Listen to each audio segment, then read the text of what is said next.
नमस्कार दोस्तों, logical Hindu YouTube channel में आपका स्वागत है।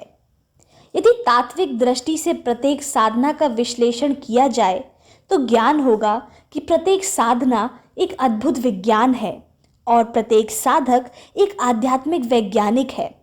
यदि मेरे इस कथन की सत्यता और प्रामाणिकता को परखना है तो आपको मौनी बाबा के बारे में जानना चाहिए। विंध्याचल की पर्वतमालाओं तथा माँ विंध्यवासिनी के मंदिर के निकट ही मौनी बाबा की गुफा थी। वहाँ वह अपने 2 शिष्यों के साथ माँ गायत्री की अखंड साधना में लीन थे। माँ गायत्री की निरंतर साधना तथा गायत्री महामंत्र के जप और ध्यान के प्रभाव से उनका व्यक्तित्व सूर्य की तरह प्रखर तेज से आलोकित रहता था। वह एक ऐसे सिद्ध साधक थे जिनके पास विभिन्न सिद्धियां और विभूतियां सजह उपलब्ध थीं। उनकी ख्याति दूर दूर तक फैली हुई थी, किंतु वह स्वामी जी मौन व्रत के कारण किसी से बातचीत नहीं करते थे। उन्होंने 40 वर्ष से मौन व्रत धारण कर रखा था, इसलिए वे किसी से मिलते जुलते और बातचीत नहीं करते थे। हमेशा मौन रहने के कारण ही लोगों ने उन्हें मौनी बाबा कहना शुरू कर दिया था। जब भी उन्हें किसी वस्तु की आवश्यकता होती थी, वे संकेत देकर या जमीन पर लिखकर समझा देते थे। वैसे बाबा जी की ज़रूरतें कुछ खास नहीं थी। 2 अंगोछा और लंगोटी में काम चला लेते थे। भोजन में नीम, बेल और तुलसी पत्र पीसकर खा लेते थे। उनका जीवन पूरी तरह से एक तपस्वी का जीवन था। बाबा जी मौन भले ही रहते थे, लेकिन सबकी मनोकामनाएं पूर्ण करते थे। जो भी उनके पास आया कभी निराश होकर नहीं लौटता था, इसलिए सभी की उनके प्रति अटूट श्रद्धा थी। बाबा बड़े ही शांत, सौम्य और दूरदर्शी स्वभाव के थे। सूर्य सा तेज उनके मुखमंडल पर हमेशा दीप्तमान रहता था। जिनको बाबा के आशीर्वाद से लाभ होता वह दूसरों को बताते थे। इससे दिन प्रतिदिन उनकी गुफा पर लोगों की भीड़ बढ़ने लगी, जिससे उनकी साधना में विघ्न भी पड़ने लगा।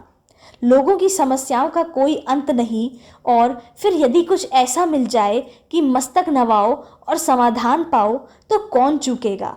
इसलिए बाबा जी ने नीचे वाली गुफा में अपने 2 शिष्यों को बिठा दिया और स्वयं ऊपर की गुफा में जाकर साधना करने लगे। मौनी बाबा के शिष्य भी कोई साधारण चेले तो थे नहीं। उन्हें भी बाबा जी की कृपा से सिद्धियां प्राप्त थी, इसलिए अब वही लोगों को आशीर्वाद देकर वहां से विदा कर देते थे। ज़्यादातर लोग सांसारिक इच्छाओं की पूर्ति के लिए आते थे, इसलिए उन्हें उपयुक्त आशीर्वाद दे दिया जाता और वे संतोषपूर्वक वापस लौट जाते थे। मौनी बाबा जिस राज्य में रहते थे वहाँ का राजा निसंतान था।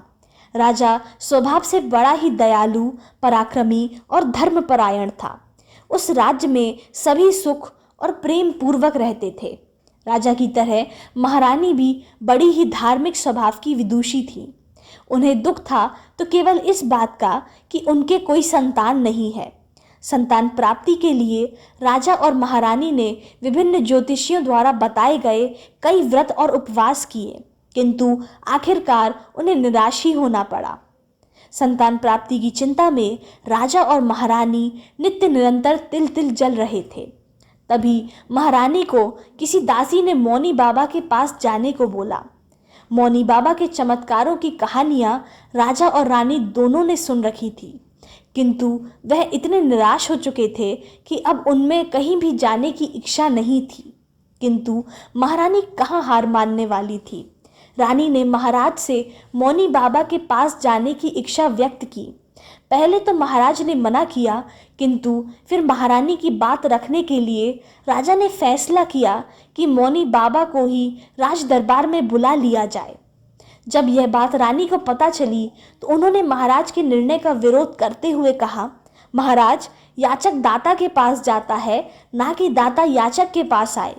रानी की बात तर्कसंगत थी, अतः राजा मौनी बाबा के पास जाने के लिए सहमत हो गए। राजा ने सेना सजाने के आदेश दिए। तब महारानी फिर बोली, महाराज, हम वहाँ कोई युद्ध करने या अपना वैभव दिखाने नहीं जा रहे हैं, बल्कि एक याचक की भांति कुछ मांगने जा रहे हैं। अतः हमें एक याचक के वेश में ही वहां जाना चाहिए। राजा रानी की इस बात से भी सहमत हो गया। दूसरे ही दिन दोनों मौनी बाबा के तप स्थान की ओर चल दिए। विंध्याचल में बसे उस तप स्थान का वातावरण बड़ा ही सुरम्य, शांत और मनोरम था। निकट ही झरनों का कलकल और पक्षियों का चहचहाहट मधुर संगीत बिखेर रही थी। वहां दर्शनार्थी बाबा के शिष्यों से आशीर्वाद लेकर जा रहे थे। राजा और रानी दोनों ने बाबा के शिष्यों को प्रणाम किया और वहां बैठ गए। कुछ देर बाद रानी ने बाबा के दर्शनों की अभिलाषा व्यक्त की। अब तक बाबा के इन दोनों शिष्यों के अलावा ऊपर वाली गुफा में कोई नहीं गया था, लेकिन आज पता नहीं क्यों बाबा के शिष्यों ने इन्हें नहीं रोका। राजा और रानी दोनों ने गुफा में प्रवेश करा। गुफा में बाबा के तप और शांति का अनुपम तेज बिखरा हुआ था। राजा ने इससे पहले ऐसे महान तपस्वी को नहीं देखा था। रानी तो बाबा को देखते ही स्तब्ध रह गई। दोनों ने बाबा को दंडवत प्रणाम किया। बाबा ने अपना दाहिना हाथ उठा दिया। उन्होंने सोचा शायद बाबा मौन तोड़ेंगे, लेकिन बाबा कुछ नहीं बोले। वह काफी देर वहां बैठे रहे, लेकिन बाबा ने तो मौन व्रत धारण कर रखा था। राजा तो प्रतिदिन वहां नहीं आ सकता था, लेकिन उन्होंने रानी को मौनी बाबा के पास जाने की अनुमति दे दी। रानी प्रतिदिन बाबा की तपस्थली पर जाती थी और वहां आसपास साफ सफाई करती थी। वह घंटों इस आस में बैठी रहती थी कि बाबा मौन तोड़ेंगे और मुझसे बात करेंगे। ऐसे ही दिन पर दिन बीतते गए और बरसात का मौसम आ गया। एक दिन खूब तेज बारिश हो रही थी। बिजली कड़की, बादल गरजे, आंधी और तूफान से भयावह वातावरण बना हुआ था। ऐसे में भी रानी अपने संकल्प से नहीं डिगी। वह पूरी तरह से भीग चुकी थी, लेकिन फिर भी वह बाबा की गुफा के पास पहुंच गई। पहाड़ों पर फिसलने के कारण कई जगह चोट भी आई थी, जिनसे रक्त बह रहा था। एक बार तो वह एक गहरी खाई में गिरते गिरते बची। इतना कष्ट होते हुए भी रानी की निष्ठा बाबा के प्रति बनी रही। कहते हैं इरादों के पक्के कभी नाकाम नहीं होते। यही रानी के साथ भी हुआ। रानी की ऐसी दयनीय दशा देख मौनी बाबा का हृदय करुणा से भर गया। उनका मौन टूटा और वह करुण स्वर में बोले, बेटी, तू क्यों इतने कष्ट सह रही है? आखिर तुझे क्या चाहिए? बोल बेटी, क्यों तू इस संकट काल में अपनी जान जोखिम में डालकर मेरी कुटिया तक आई है? बोल, तुझे क्या चाहिए? पहले तो रानी को विश्वास नहीं हुआ कि मौनी बाबा बोल उठे। वह खुशी से बाबा की ओर दौड़ पड़ी और उनके चरणों में प्रणाम करते हुए बोली, बाबा, मैं अभागिनी निसंतान हूँ, मुझे संतान चाहिए।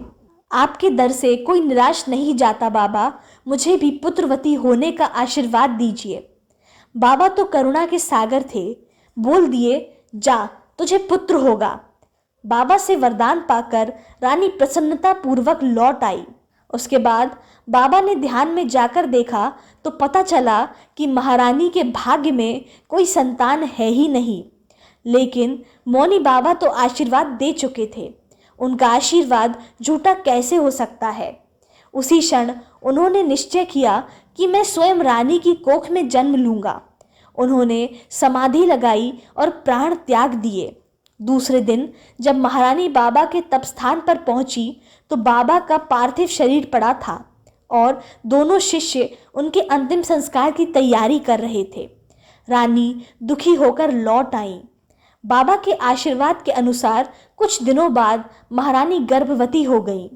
राजमहल में चारों ओर खुशियों का माहौल छा गया और महाराज के नीरस जीवन में फिर से सरसता आ गई। यथा समय एक सुंदर राजकुमार ने जन्म लिया, जो जन्म से ही मौन था। राजकुमार सभी तरह सुलक्षणों से युक्त था, किंतु वह कुछ भी बोलता नहीं था। राजा ने अनेकों वैद्य और ज्योतिषियों को बताया, लेकिन कोई भी राजकुमार से एक शब्द न कहला सका।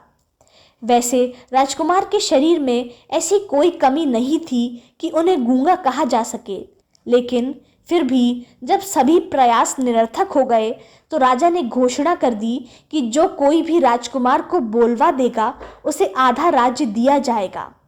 मेधावी राजकुमार ने कुछ ही समय में सारी विद्याएं सीख ली और सभी कलाएं सीख ली। एक दिन राजकुमार मंत्री के पुत्र के साथ आखेट खेलने के लिए जंगल में गया। हालांकि राजकुमार को हिंसा बिल्कुल भी पसंद नहीं थी, लेकिन फिर भी वह मंत्री के पुत्र के साथ गया। उस दिन सिपाही दिन भर भटकते रहे, लेकिन कोई शिकार नहीं मिला और शाम गई तो वापस लौटने लगे। तभी रास्ते में एक झाड़ी में से एक हिरण बोल पड़ा। सिपाही टूट पड़े और उसे मार दिया। हिरण की दयनीय दशा देख राजकुमार का हृदय करुणा से भर गया और वह बोल उठे, तू क्यों बोला? आज तू नहीं बोलता तो बच जाता। देख, मैं बोला तो दोबारा जन्म लेना पड़ा और तू बोला तो तुझे मृत्यु के मुंह में जाना पड़ा। हाय रे भाग्य, बिना सोचे विचारे बोलना भी कितना दुखमय हो सकता है। तब राजकुमार खुद से ही ये बात कर रहा था। जब राजकुमार खुद से ही ये बात कर रहा था, तभी मंत्री का लड़का उसके पास ही खड़ा था। वह राजकुमार के बोलने से अचंभित था। उसने तुरंत राजमहल जाकर राजकुमार के बोलने वाली घटना महाराज को कह सुनाई। पहले तो राजा को विश्वास नहीं हुआ। फिर उसने पूछा, क्या सच में राजकुमार बोलता है? राजा से झूठ बोलने की सज़ा तुम जानते हो ना? मंत्री का लड़का बोला, आप खुद ही राजकुमार से पूछकर देख लीजिए महाराज, प्रत्यक्ष को प्रमाण की क्या आवश्यकता। भरी सभा में राजकुमार को बुलाया गया। सभी उत्साहित थे कि आज राजकुमार बोलेगा, लेकिन नहीं बोला तो मंत्री के पुत्र को फांसी की सज़ा होगी। राजकुमार आया और उसे बोलने के लिए कहा गया, लेकिन राजकुमार गूंगे की तरह ही खड़ा रहा। तब राजा को गुस्सा आया और उसने मंत्री के पुत्र को फांसी की सज़ा देने का आदेश दे दिया। राजा ने सोचा कि यह आधे राज्य के लोभ में आकर मुझे झूठ बोल रहा है।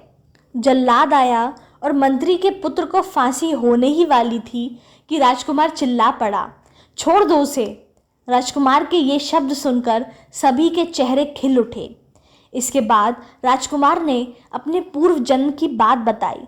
राजकुमार बोला, राजन, मैं विंध्याचल के पर्वतों में रहने वाला वही मौनी बाबा हूँ जिसके पास आप और महारानी पुत्र प्राप्ति की कामना लेकर आए थे। रानी की श्रद्धा और निष्ठा देखकर मेरा हृदय करुणा से भर आया और मैंने उसको पुत्रवती होने का आशीर्वाद दे दिया। किंतु मुझे बाद में ज्ञात हुआ कि रानी के भाग्य में कोई संतान नहीं है। इसलिए अपने आशीर्वाद को पूरा करने के लिए मुझे स्वयं को रानी की कोख से जन्म लेना पड़ा। अब रानी भी निसंतान होने के दुख से उभर गई है, अतः अब मैं पुनः अपनी तप साधना करने जा रहा हूँ। इतना कहकर राजकुमार वापस अपनी तपस्थली की ओर चल दिया।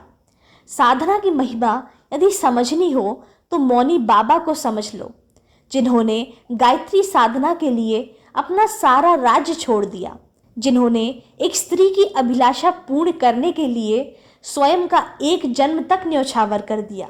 धन्य है वह संत और वह लोग जिन्हें ऐसे संत के दर्शन का सौभाग्य प्राप्त हुआ। मौनी बाबा को शत शत नमन।